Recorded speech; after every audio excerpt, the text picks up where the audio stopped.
Breaking news. SEBI ने Ritz को equity instrument declare कर दिया है। लेकिन दोस्तों, इसका असली मतलब क्या है और ये डिसीजन म्यूचुअल फंड्स और रिटेल इन्वेस्टर के लिए कैसे ये गेम चेंजर बन सकता है, आज मैं आपको बताऊंगी कुछ हिडन सीक्रेट्स जिसके बारे में कोई भी ओपनली बात नहीं करता है। अगर आप मेरे पेज में पहली बार ये वीडियो देख रहे हो, पहली बार मेरे पेज में विजिट कर रहे हो, तो सब्सक्राइब करना ना भूलें। Stay tune.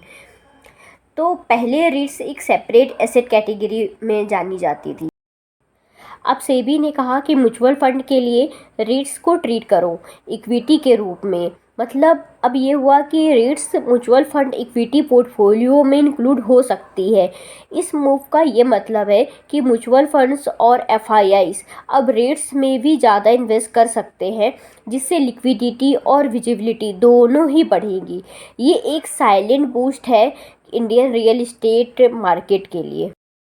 रिट्स ने अभी तक रिटेल पार्टिसिपेशन बहुत ही कम थी, पर सेबी के डिसीजन के बाद म्यूचुअल फंड एलोकेशन बढ़ने वाले हैं और जहां म्यूचुअल फंड का पैसा आता है बनता है, वहां पे रिटेल इन्वेस्टर भी फॉलो करते हैं।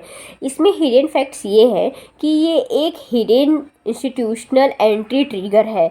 मतलब जैसे कि लार्ज जो फंड्स होते हैं वो इन्वेस्ट करेंगे और रेट्स के जो प्राइस है और वैल्यूएशन दोनों को स्टेबल होने में हेल्प करेंगे। सब लोग इसके प्राइस और लिक्विडिटी की बात कर रहे हैं, लेकिन ये एक हिडन सेक्टर एंगल ये भी है कि टैक्सेशन। जब रीट्स इक्विटी की तरह ट्रीट होंगी तो लॉन्ग टर्म और short term capital gain tax भी इक्विटी के रूल्स की तरह अप्लाई हो सकते हैं।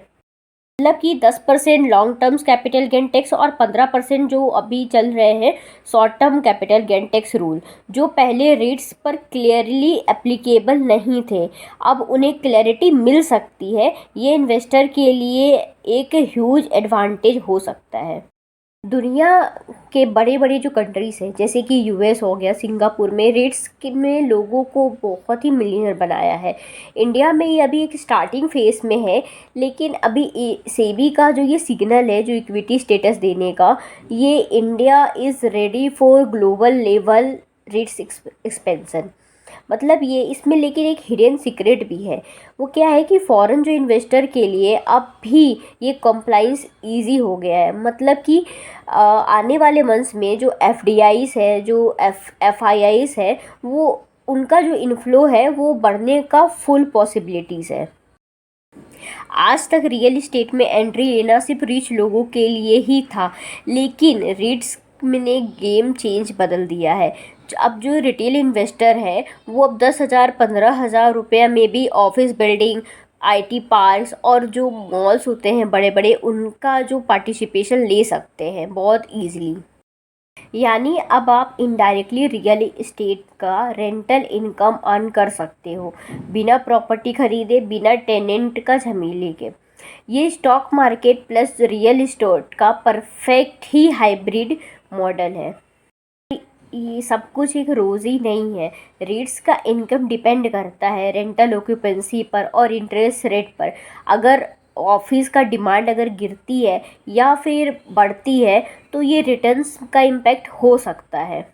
इसलिए इन्वेस्टमेंट से पहले हर रेट्स को का ऑक्यूपेंसी रेशियो और weighted average lease expiry check करना बहुत ही ज़रूरी है।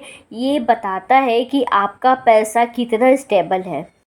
अभी रेट्स इंडिया में इनिशियल स्टेज में है और सेबी का इक्विटी स्टेटस देना एक क्लियर सिग्नल है। मतलब ग्रोथ यहाँ से अभी शुरू हुई है और जो लोग यहाँ पे अर्ली स्टेज में एंट्री लेंगे उनके लिए लॉन्ग टर्म कंपाउंडिंग अपॉर्चुनिटी हो सकता है।